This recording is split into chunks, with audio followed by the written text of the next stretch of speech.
hope you're doing well and welcome to the 33rd lesson of 504 Essential Words for IELTS and TOEFL. In this lesson, we will be working on 12 more words which are so practical for your everyday conversations, or if you want to take part in any type of exam like IELTS, TOEFL, or CELPIP, you can use them a lot. سلام بچه‌ها، امیدوارم حالتون خوب باشه و خوش اومدیم به درس 33 504 واژه ضروری. توی این درس طبق معمول می‌خوایم 12 تا لغت رو با هم دیگه بررسی بکنیم که هم اونایی که یه مقدار اینفورمال تر هستن به درد مکالمات روزمره‌تون می‌خوره، همین که اگر که توی هر آزمونی مثل آیلتس، سلپیپ، تافل یا هر آزمون دیگه‌ای که دارین شرکت می‌کنین میتونین از این لغات استفاده بکنین. اما اگر که دکمه قرمز سابسکرایبرش کلیک بکنید، زنگوله بغلش رو هم بزنین، شما همیشه اول نفری خواهید بود که ویدیوهای ما رو می‌بینید، لذت می‌برید و کلی مطالب آموزش خوب ازش یاد می‌گیرید. در ضمن این کنار میتونید راه‌های ارتباطی با ما، اینستاگرام و تلگرام اون هم داشته باشین که اگر سوالی داشتین یا خواستین ما رو هم در جاهای دیگه دنبال بکنین، بتونید راحت پیدامون بکنین. بریم سراغ درس امروز. بچه درس امروز دوباره یه سری لغت‌هایی داره که همونطور که گفتم شاید به درد مکالمات روزمره نخوره، اما میتونین خیلی خوب توی رایتینگتون ازشون استفاده کنید. یه چیز دیگه هم بگم، امروز درس 33 رو داریم، 9 تا درس دیگه بیشتر نمونده که 504 رو کلا با هم دیگه تمام کنیم. بریم سراغ لغت اول. The first word is volunteer. Volunteer. So the stress is on the volunteer. Volunteer. On the third syllable. So whenever the pitch goes higher, that part is our stress syllable. هر جا که پیچمون تو لغت میره بالاتر، اونجا میشه استرس سیلابلمون. البته که توی حالت مثلا واقعی نمیگی volunteer، ولی برای اینکه بیشتر متوجه بشین من اینقدر روش چیز میدم، تاکید میدم. So volunteer. Volunteer, as you can see, can be used as either a noun or a verb. As a noun, volunteer is someone who is willing to do something without being forced or without being told, someone who likes to do something willingly. کسی که دوست داره یه کاری رو بدون اینکه فورس بشه، بدون اینکه بهش گفته بشه، به دلخواه خودش انجام بده. پس volunteer as a noun means داوطلب. For example, the health clinic is relying on volunteers to run the office and answer the phones. The health clinic, اون کلینیک سلامتی is relying on volunteers. الان داره روی والنتیرها یا داوطلبان حساب باز کرده. بچه rely on someone یعنی روشون حساب باز کردن، یه جورایی بهشون متکی شدن که مثلا وقتی که فکر کنی احساس کنی یکی یه کاری رو واسه انجام بده، یه جوری انگار متکی بشه، یه جوری انگار روش حساب باز کنی. So the health clinic is relying on volunteers. روی داوطلبان حساب باز کرده که چیکار کنن؟ To run the office که دفتر رو بگردونن. To run the office گردوندن، دفتر رو بگردونن. And answer the phones و تلفن ها رو جواب بدن. So is relying on volunteers. It's a countable noun. Okay? Volunteer, volunteers. I'll ask for volunteers to help with the research. I'll ask for volunteers to help with the research. من برای اینکه کسی رو من از داوطلبان درخواست میکنم که منو توی اون تحقیقم کمک بکنن. I'll ask for volunteers. So it's a noun. As a verb is to do something willingly, to do something without being forced, to do something without being told, to do something without getting paid. همه اینا معنی میده. بچه ببینید، سعی کنین، گفتم توی دفینیشن ساختن سعی کنین هر چی لغت در مورد دستتون دارین تو ذهنتون دارین استفاده بکنین که توی دفینیشن بذارین. الان من 4 تا دفینیشن گفتم. کاری رو انجام بدی بدون که کسی بهت بگه، بدون اینکه اجبارت بکنن، بدون اینکه پول بهت بدن، کاری که با تمایل خودت انجام میدی، willingly، با تمایل خودت انجام میدی. For example, during my college I volunteered for a lot of jobs. During my college, I volunteered for a lot of jobs. زمانی که تو دوران تحصیلم تو کالج بودم، I volunteered for a lot of jobs. برای خیلی از کارها volunteered کردم، یعنی داوطلب شدم. پس داوطلب شدن to volunteer for something. To volunteer for something. I volunteered for a lot of jobs. A lot of people volunteer to work through the night. A lot of people volunteer to work through the night. خیلی از مردم داوطلب شدن که در طول شب کار بکنن. مثلا یه جایی مثلا health clinic نیازشون داشته. They volunteer to work through the night. So to volunteer to do something, to volunteer for something. این دیگه چه variationش رو استفاده کنیم بستگی به خودتون داره. الان یادتونه بچه از درس قبلی گفتم کم دیگه این درس داره تموم میشه، این کتاب تموم میشه و الان کلی دفینیشن یاد گرفتیم از درس اول. بریم سعی کنیم لغت ها رو دراریم. این فقط محض تمرین هستش. و یه نکته دیگه هم بگم، کسایی که در واسه آزمون آماده میشن خیلی وقتا براشون پیش اومده که وقتی که داشتن حرف میزدن یا حتی مینوشتن یه لغتی مثلا فکر کنیم والنتیر یادشون رفته. خوبی دفینیشن اینه که اگر شما یه لغت خاصی رو یادتون میره، وقتی دفینیشن بلد باشین، وقتی بلد باشین اون لغت رو چجوری در قالب جمله توصیفش بکنین، میتونین بدون اینکه باعث بشین نمرتون کم بشه یا بدون اینکه بگین که I don't remember that word or I forgot that word، میتونین قشنگ از دفینیشنش استفاده کنین. مثلا a lot of people offered to help the health clinic willingly through the night مثلا. So a lot of people offered to help the health clinic through the night willingly through the night. فرق نمیکنه. پس سعی کنین جابجا بکنین. Number 2, prejudice. The stress is on the first level. So prejudice again can be a noun or a verb. Prejudice, let's read the example first. Laws against racial prejudice must be strictly enforced. Laws against racial prejudice must be strictly enforced. خب. Number 2, we mustn't let our prejudices blind us to the facts. We mustn't let our prejudices blind us to the facts. خب. So prejudice is a noun and it means, for example, an unreasonable thought or an unreasonable belief or idea that might influence yourself or more specifically other people. So an unreasonable thought or idea or belief that might influence other people or yourself. یه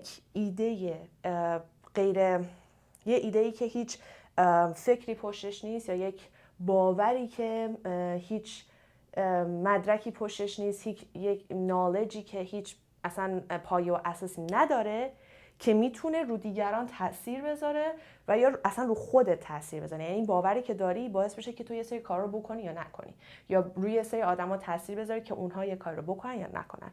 So this is called prejudice. حالا میگه چی؟ Laws against racial prejudice must be strictly enforced.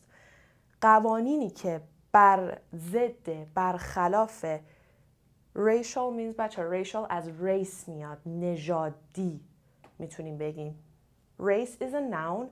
Racial prejudice, racial is the adjective form. So race, racial. Racial prejudice means تعصب نژادی. پس قوانینی که بر خلاف یا بر ضد تعصب نژادی هستن باید خیلی به صورت سختگیرانه‌ای به عمل در عمل گذاشته بشن. Must be enforced. بچه وقتی میگیم یه law باید enforced بشه، اینجا پسیو وایس استفاده شده، یعنی باید به عمل در بیاد و شروع بکنن روی مردم اعمال بکنن. پس میتونیم بگیم تعصب نژادی. We mustn't let our prejudices blind us to the facts. ما نباید اجازه بدیم که تعصباتمون ما رو نسبت به حقایق کور بکنه. بچه‌ها prejudice لغتی هستش که هم میتونه countable باشه، یه نوعی هستش که هم میتونه countable باشه، هم میتونه uncountable باشه. خب دیگه it's up to you. و یه نکته دیگه هم میخواستم بگم. ببینین بعضی وقتا مثلا میشنوین که یه سری میگن یه سری لغت‌ها منسوخ شده. لغت منسوخ شده بچه‌ها اینو بگم توی خیلی از دیکشنری‌ها مثل مریام وبستر، مثل کمبریج، مثل آکسفورد، قبلا هم بهتون گفته بودم این لغت‌ها رو با واژه آرکیک یا obsolete نشون میدن. یعنی چی؟ یعنی دیگه استفاده نمیشن. اگر بخواین که یه لغت رو چک کنیم ببینید چقدر کامن به صورت چقدر frequently یا چقدر commonly استفاده میشه، آخر درس بهتون میگم چی کار باید بکنین، از کجا چک کنین. ولی بازم حتی اگر که از اون طریق چک بکنین دلیل نمیشه که اگر اون بگه این commonly استفاده نمیشه یعنی استفاده نمیشه. شما باید ببینید که خب مثلا یه لغتی مثل prejudice توی مکالمات روزمره چقدر احتمالش هست که استفاده بشه، ولی مثلا توی رایتینگ های آکادمیک، توی مقاله ها ممکنه خیلی استفاده بشه. پس اونو نذارین یک پایه و اساسی که نه این چون اینو گفته پس نه دیگه نباید کنم. اوکی؟ خب حالا prejudice as a verb. His comments may have prejudiced the voters against her. His comments may have prejudiced the voters against her. کامنت های اون پسره ممکن هستش که رأی دهندگان رو علیه اون دختره prejudice کرده باشه. یعنی چی؟ یعنی his comments may have influenced the voters against her. Or his comments may have exerted a negative effect on the voters against her. میتونیم بگیم to exert a negative effect on someone or on something. اوکی؟ همه اینا معنی میده. پس کامنت های اون پسره یا حرف های اون پسره ممکن هستش که رای دهندگان رو علیه اون دختره تحت تاثیر قرار گذاشته باشه. یعنی مثلا یه کامنت های تعصبی یا تعصب وارانه داده که ممکنه تحت تاثیر بذاره. و دقت کنید بچه‌ها اگر اینجا his داریم اینجا her داریم این دوتا ربطی نداره. این پسره راجع به یه دختری کامنت داده. اوکی؟ Both sides pledge not to do anything to prejudice the final outcome. To prejudice the final outcome. To prejudice someone. To prejudice something.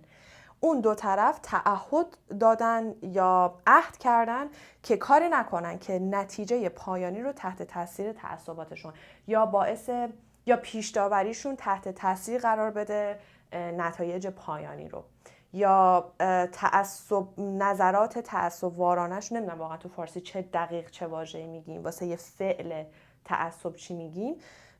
خلاصه همون نتایج پایانی رو تحت تاثیر قرار نده. خب so both sides pledge not to do anything to prejudice the final outcome.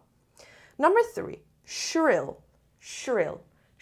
one syllable, no stress. Okay, one syllable, no stress.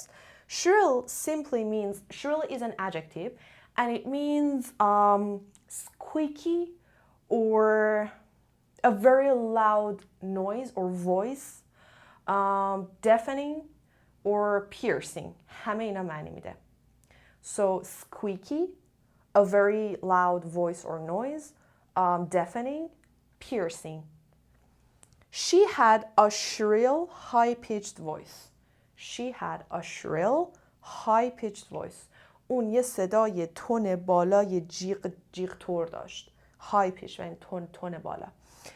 She had a shrill, high-pitched voice. She had a squeaky voice, a piercing voice, a very loud voice. So very loud, squeaky. بذار براتون بنویسم.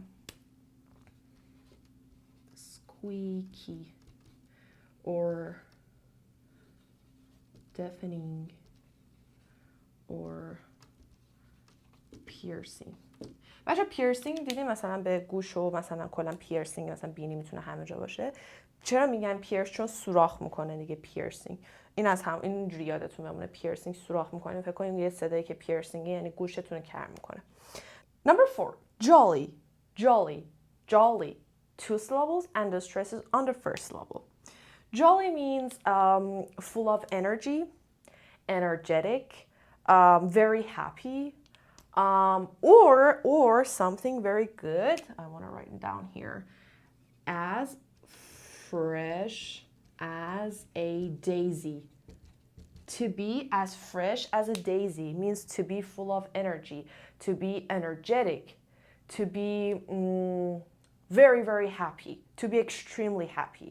Okay? Jolly. For example, a jolly smile, a jolly mood, a jolly manner. این بچه smile, mood and manner نون هایی هستش که میتونه با جالی به عنوان یک ادجکتیو کالوکیت بکنه. یعنی الان این ادجکتیو با این نون کالوکیت کردن. A jolly smile. For example, she always has a jolly smile on her face. She always has a jolly smile on her face. She's a very jolly, upbeat sort of person. She is a very jolly, upbeat sort of person. Sort of person means یک آدمیه، اون یک آدم خیلی خوشحال و پر از انرژی، energetic, upbeat, energetic. اون از اون دسته آدما sort of person، از اون دسته آدماست که همیشه خیلی خوشحال و خیلی پر از انرژیه. We spent a very jolly evening together. Jolly evening, jolly afternoon, jolly night. همه اینا رو میتونید استفاده کنید. ما یک عصر خیلی پر انرژی و خوب رو با هم دیگه گذروندیم. بچه‌ها, to be as fresh as a daisy means to be full of energy, to be energetic, to be extremely happy or همین دیگه همش میشه. To be as fresh as a daisy. She is as fresh as a daisy. Means she is full of energy or she is energetic. Okay? Number 5. Witty. Witty. Witty. دقت کنی این و نمیگم و. Okay? So this is volunteer. This is witty. Witty means humorous or kind of funny. So humorous, funny. In a funny way. Not in a funny way, actually. For example, when we say a witty comment means a hilarious comment or a funny comment. A comment which has been made in a funny way. اینجوری بعد بگیم. Okay? Or a witty remark. He was witty and very charming. He was witty and very charming. اون پسر خیلی پسر بامزه و خیلی دلربا. مثلا بچه دیدیم پرینس چارمینگ میگیم. پرینس چارمینگ میشد پرینس سیندرلا دیگه. اون پرینس چارمینگ بود. چارمینگش از این میاد کسی که مثلا میبینیش دلت میره ضعف میکنه. پرینس چارمینگ بهش میگفتیم. So he was witty and very charming. He was witty and very handsome مثلا. خیلی دلربا و تو دلبر از این حرفا. witty. بچه دقت کنین توی دیکشنری ممکن هستش که این رو بذار اینجا بنویسم. این دابل تی رو به این صورت ببینید نوشته باشم براتون. یه تی باشه زیرش یه اینجوری باشه. این یعنی زمانی که شما تی رو د تلفظ میکنید. مثل چی؟ مثل water، مثل witty، مثل butter، letter، د دابل تی د water، letter، witty. ممکنه اینجوری ببینید. این واسه همینه. خب این از این.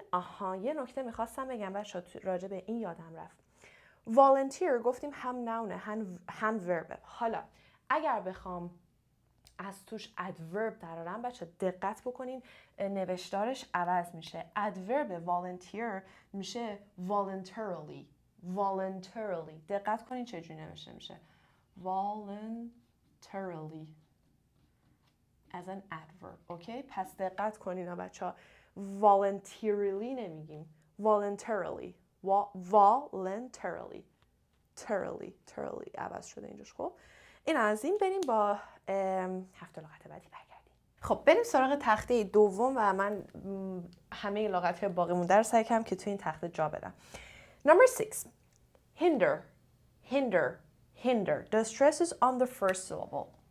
و بچه‌ها دوباره دقت بکنین که this is short. hinder میگم hinder. okay? hinder and this is are controlled. به اینا یادتونه میگفتیم are controlled مثل girl، مثل hinder. صدای میشه are controlled. so hinder. اول مثالاشو ببینیم بعد میخوام 2 تا لغت فوق العاده خوبم یاد بدم بهتون، به خصوص واسه کسایی که آزمون میخوام بدم. Her progress certainly hasn't been hindered by her lack of experience.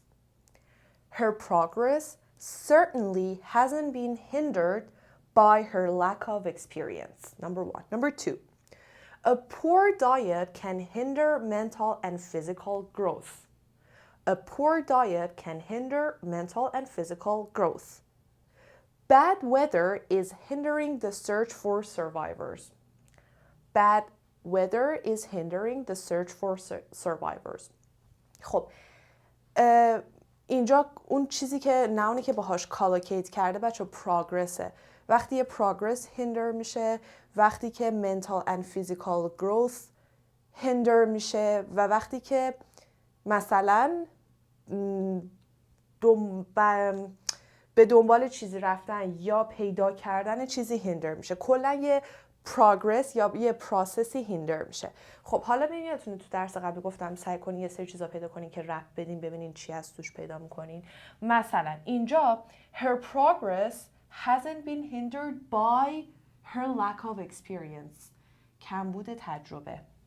پس کمبود تجربه‌ای که هیندر کرده پروگرس رو. میخوایم معنی هیندر رو پیدا کنیم. A poor diet can hinder mental and physical growth.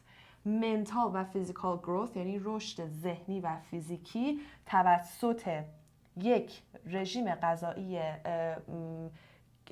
بچه‌ها poor diet یعنی رژیم غذایی که غنی نیست، یعنی همه چیزو شامل نمیشه، یعنی رژیم غذایی بد یا ضعیف توسط رژیم غذایی بدی هیندر میشه. bad weather هوای بد هیندر کرد چه چیزی رو هیندر داره میکنه، چه چیزی رو پیدا کردن بازماندگان یا زنده ماندگان.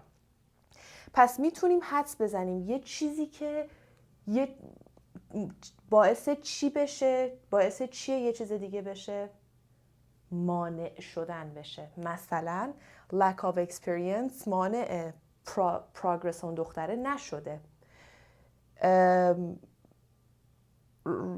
یک دایت ضعیف یا یک رژیم غذایی بد، رژیم غذایی که غنی نیست، مانع رشد فیزیکی و ذهنی می شود. هوای بد مانع از این شد یا مانع از این می شود که جلوی پیدا کردن بازماندگان یا زنده ماندگان رو داره می گیره. پس معنیشو تونستیم بچه ها از پیدا کردن یه سری کلمات کلیدی حدس بزنیم. بازم بهتون میگم اینجوری لغت خوندن بچه آسون نیست، شاید اولی سخت باشه ولی ذره ذره میتونیم پیشرفت بکنیم.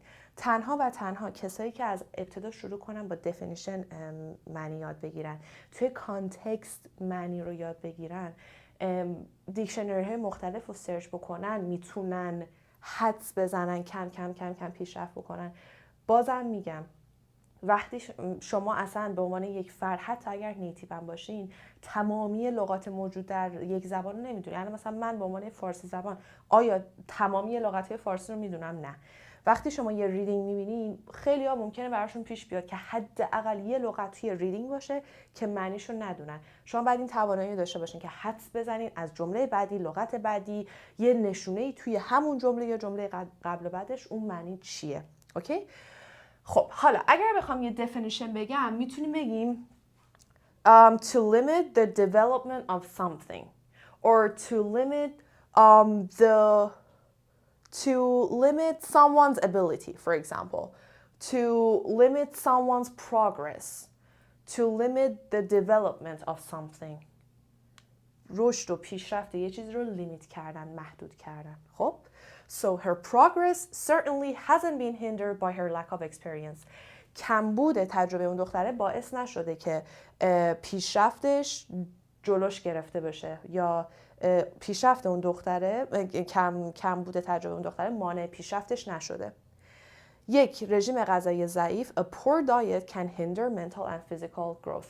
رژیم غذایی ضعیف مانع از رشد فیزیکی و ذهنی میشه و bad weather هوای بد در حال مانع شدن از سرچ ما، پیدا کردن ما برای بازماندگان هستش یا یا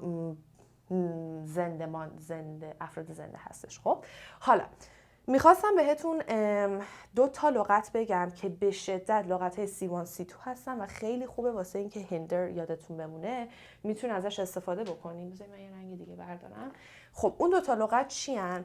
یکی لغت impede هستش، impede. یکی لغت interfere هستش، interfere. خب دقت کنیم بچه ها، impede, interfere and hinder 3 تاشون با هم سینونیم هستن. مثلا من اینجا اومدم گفتم her progress certainly hasn't been hindered by her lack of experience.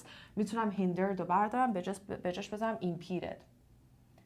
her progress certainly hasn't been impeded by her lack of experience or interfered by not here interfered but more impede میتونیم بگیم اینجا. خب bad weather is impeding the search for survivors. Impeding the search for survivors. اوکی؟ حالا اگر بخوام از interfere استفاده کنم، من یه توضیح کوچیک میدم بعد خودتون برید تو دیکشنری سرچ کنید. اگر بخوام از interfere استفاده کنم باید از یه preposition استفاده کنم. interfere میتونه دو تا preposition داشته باشه، either with or in. وقتی میگم interfere in something، قبلا تو 5 دقیقه بهتون یاد دادم، interfere in something یعنی بری خودتو involve بکنی تو چیزی که به تو ربطی نداره. interfere in something. ولی وقتی میگم interfere with something یعنی مانع یه پروسه بشم، یه progress بشم، یه development یه چیزی بشم. خب پس اینجا من باید از preposition with استفاده کنم. Bad weather is interfering with the search for survivors. اوکی؟ این دوتا رو گفتم. کسایی که واسه آیلتس میخوان، آیلتس نمره بالا میخوان بخونن، میتونین خودتون برین سرچ کنین بیشتر، چون من اینجا جا ندارم براش بنویسم. اوکی؟ Number 7, lecture. Lecture. Easy peasy, lemon squeezy. Rarely have I heard a lecture with such clear illustrations. Lecture means a formal speech on something, on a specific subject. A formal presentation on a specific subject. وقتی لکچر میدین یعنی چی؟ میرین پشت میز وای میسین لکچر میدین، ارائه دادن، رفتن روی مثلا سن راجع به یه چیزی توضیح دادن میشه لکچر. Rarely have I heard a lecture with such clear illustrations. من خیلی به ندرت یه همچین سخنرانی با سخنرانی با همچین توضیحات مفصل و مثلا واضح و راحتی شنیدم، مشخصی شنیدم یا دیدم. بچه دقت کنین، rarely have I heard. شاید براتون سوال بشه چرا نگفته I've heard. این برای تاکید بیشتر، برای توی درس اینورژن بهتون یاد دادم گاهی اوقات اینو جابجا میکنیم. بازی نمیدونم never have I ever تا کردین یا نه. never have I ever مثلا یکی از این چیزا هستش، مدلای اینورژن هستش. rarely have I heard. I've rarely heard. برای تاکید بیشتر جابجا کردم. چون این آسونه بود بچه‌ها یه مثال براتون میشن زدم. Number 8. دقت بکنین، این لغت خیلی لغت خوبیه، خیلی هم پرکاربرده. If I say abuse, this word will be a verb. But if I say abuse, this word will be a noun. So as a noun, I say abuse. As a verb, I say abuse. اوکی؟ دقت کنین. پس بچه ها این لغت هم میتونه نون باشه هم ورب باشه. دقت کنین یه سری لغت ها نون و ورب یکیه ولی تلفظشون فرق میکنه. So اولا که this is شوا use. Okay. So this is the as a verb and this is as a noun. As a noun, this as a verb. Okay? So, abuse and abuse. فقط حرف آخرش فرق میکنه. حالا to abuse means to use something in a way that is wrong, or to use something in a way which is morally wrong, or to talk to someone in a cruel way, or to treat someone in a violent way or cruel way. So, to use something in a wrong way, to treat someone cruelly or violently or in a violent way, to talk to someone in a violent way or violently. Okay? همه اینا معنی میده. حالا she's constantly abusing her position or authority by getting other people to do things for her. She's constantly abusing her position or authority by getting other people to do things for her. اون مداوماً همش در حال سوء استفاده از مقامش یا اون قدرتش، جایگاه قدرتیش هستش و داره چیکار میکنه؟ همش به افراد مختلف میگه که کارهای مختلف براش انجام بدن. آدما رو وادار میکنه که کارهای مختلف براش انجام بدن. چون مثلا تو اون مقام هستش، هی به همه دستور میده که کارهای مختلف براش انجام بدن. So to abuse your position, to abuse someone's position or someone's authority. سوء استفاده کردن از یک مقام، از یک موقعیت. To use, for example, she is using her position or authority in a wrong way. مثلا میتونیم بگیم. Or she is taking advantage of her position or authority. میتونین همه اینا رو به هم ربط بدین. Number 2. I never expected that he would abuse the trust I placed in him. I never expected. من هیچ وقت توقعی اینو نداشتم که he would abuse the trust I placed in him. اون پسره، اون اعتمادی که من روی اون گذاشته بودم یا اون اعتمادی که ساخته بودم در رابطه با اون رو abuse بکنه، ازش سوء استفاده بکنه، توی یک مسیر اشتباه ازش استفاده کنه. یعنی دیگه الان بهش اطمینان ندارم. بچه دقت کنین. to place trust in someone، اینو دوباره یه کالوکیشن خوبیه. to place trust in somebody. to place trust in somebody. خب حالا بریم سراغ بچه as a noun که گفتیم میشه abuse. Drug and alcohol abuse contributed to his early death. خب این کالوکیشن رو خیلی زیاد به خصوص تو اخبار ممکنه بشنوین. Drug abuse or alcohol abuse. Drug and alcohol abuse contributed to his early death. استفاده بیش از اندازه از مواد مخدر و الکل باعث شدش که اون یکی از علتهای مرگ زود موقع اون بود. Contributed to something. یعنی when something contributes to something else، یعنی that thing causes the other thing. اوکی؟ یعنی یه چیزی باعث میشه که یه چیز دیگه اتفاق بیفته. She claimed to have been a victim of child abuse. She claimed to have been a victim of child abuse. اون دختر ادعا کردش که یک قربانی سوء استفاده از بچه‌ها هست. child abuse یعنی کسایی که یعنی سوء استفاده از بچه‌ها. حالا مثلا میتونه سوء استفاده مختلف باشه. Number 5. Sexual, physical, mental abuse. این میتونه کالوکیشن‌های مختلف دیگری باشه. مثلا she claimed to have been a victim of sexual abuse. She claimed to have been a victim of physical abuse. She claimed to have been a victim of mental abuse. کسی که از لحاظ روحی از یکی سوء استفاده میکنه، کسی که از لحاظ فیزیکی، کسی که از لحاظ جنسی، یا کسی که مثلا سوء استفاده میکنه از بچه‌ها. اوکی؟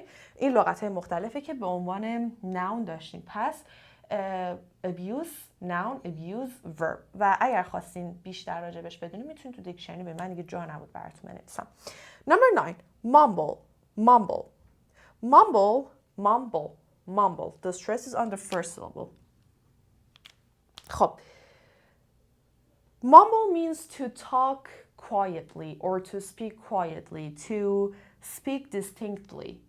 To speak quietly, to speak or to talk quietly, to speak distinctly or to talk distinctly. یعنی خیلی نامشخص حرف زدن. Ricky mumbled his awkward apology. Ricky mumbled his awkward apology. Ricky اون معذرت‌خواهی خیلی مسخره‌ش رو به درد عمش می‌خورد و خیلی آروم زمزمه کرد، زیر لبش گفت. He mumbled his awkward apology or he mumbled his apology. پس این خیلی بچه‌ها چون حالا ممکنه کاربرد زیاد نشه باشه، من یه مثال بیشتر براش ننوشتم. Number 10. Mute. Mute. Mute can be a verb, a noun or adjective. دیگه معنیش هم کاملا مشخصه. Silent میتونیم بگیم. Mute. حتی تو فارسی هم میگیم mute. The president has remained mute about plans to curtail the number of immigrants. The president has remained mute, has remained silent. رئیس جمهور، وزیر جمهور، رئیس جمهور ساکت مونده در رابطه با plans، برنامه هایی که to curtail the number of immigrants، برنامه هایی که means to limit، برنامه هایی که قرار هستش که میزان مهاجران رو کم بکنه، محدود بکنه. Number 2. So here he remained mute. It's an adjective here. Mute is an adjective here. Heavy curtains muted the noise of the traffic. Heavy curtains، پرده های خیلی سنگین و مثلا کلفت، muted the noise of the traffic، صدای ترافیک رو، صدای مثلا اذیت کننده ترافیک رو چیز کرد، میوت کرد، جلوشو گرفت. Here mute is a verb. حالا as a noun مثلا میتونیم بگیم که he was watching TV with the mute button on. He was watching TV with the mute button on. Okay? As a noun, verb, adjective. خب حالا یه نکته بگم الان بچه‌ها بهتون. این صدا رو ببینین، گفتم چی؟ میوت. اینجا گفتم چی؟ abuse or abuse. you و new. اوکی؟ اینو به این صورت نشون میدم اگر بخوام بهتون بگم. به این صورت. you, mute, abuse. میبینین اینجا این هست؟ اگر دیدین لازم نیست ببینین. اگر دیدین بدونین که علتش اینه. یعنی این صدای you, abuse, mute از این میاد، به این صورت نوشته. از این نمیاد، به این صورت نوشته میشه. خب number 11. wad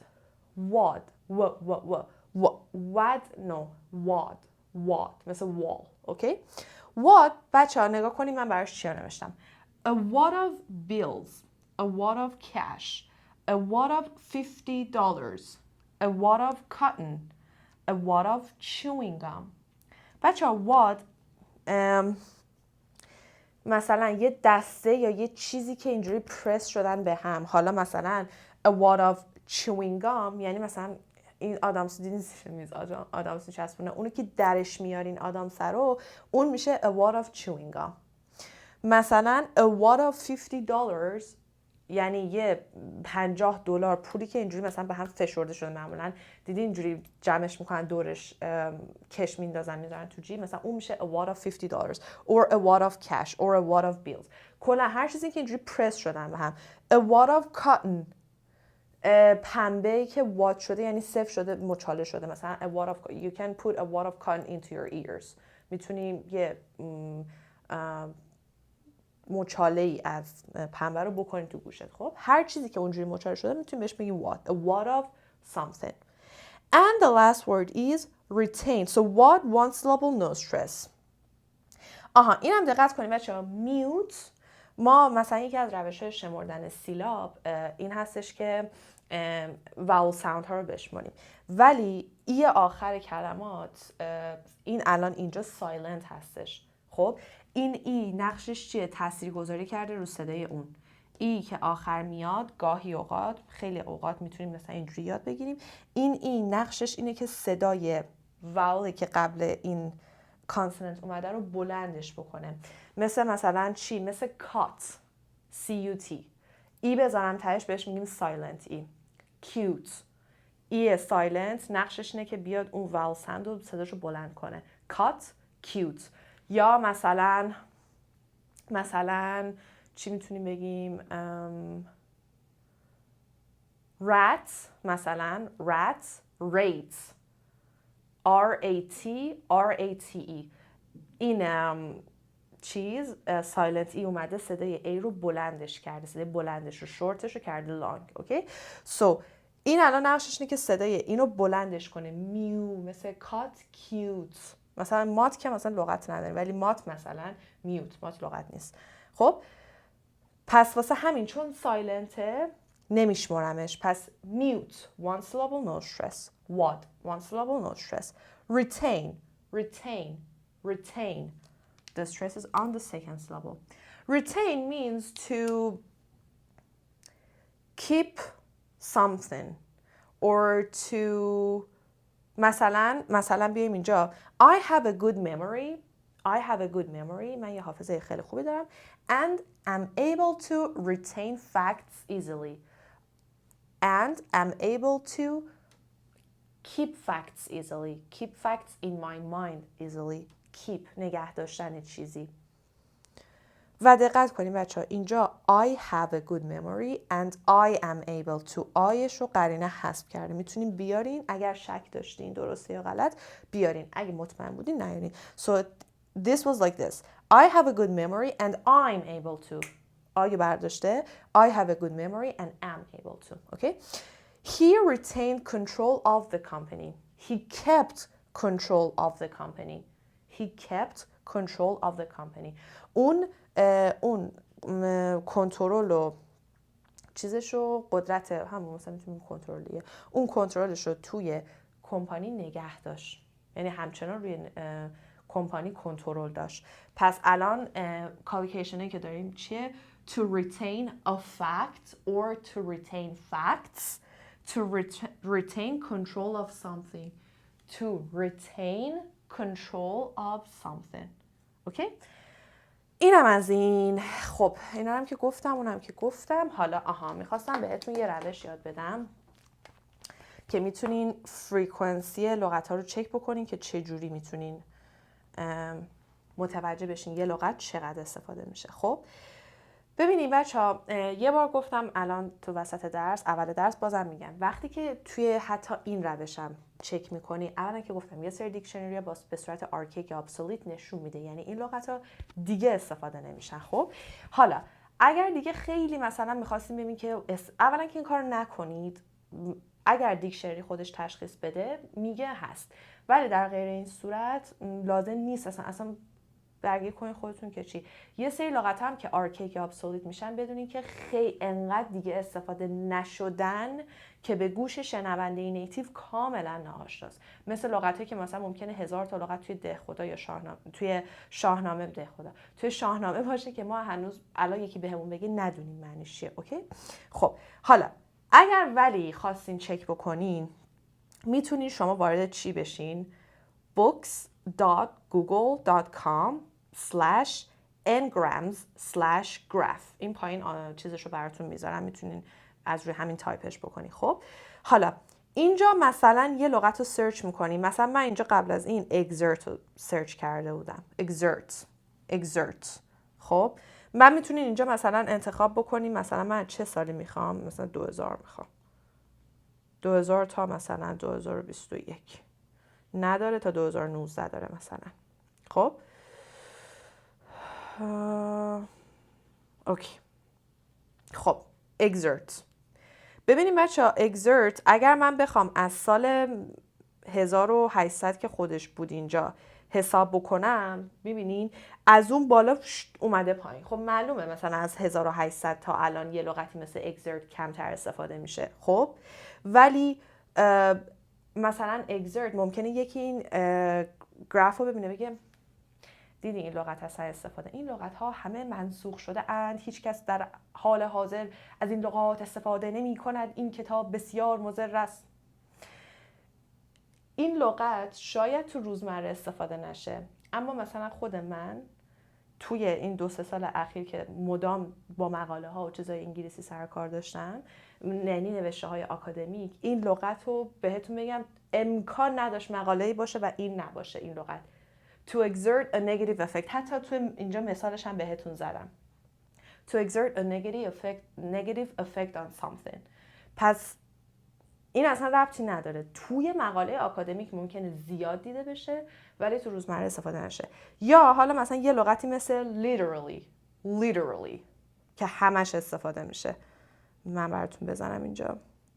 ببین literally الان مثلا اگر بخوایم به نسبت یه سری موقع ها تو گذشته مقایسه بکنیم مثلا با بالای بالا تقریبا میبینین توی زمانی تو گذشته بالا بوده بعد اومده پایین دوباره اومده بالا. الان literally بچه چرا انقدر بالاست فریکونسیش؟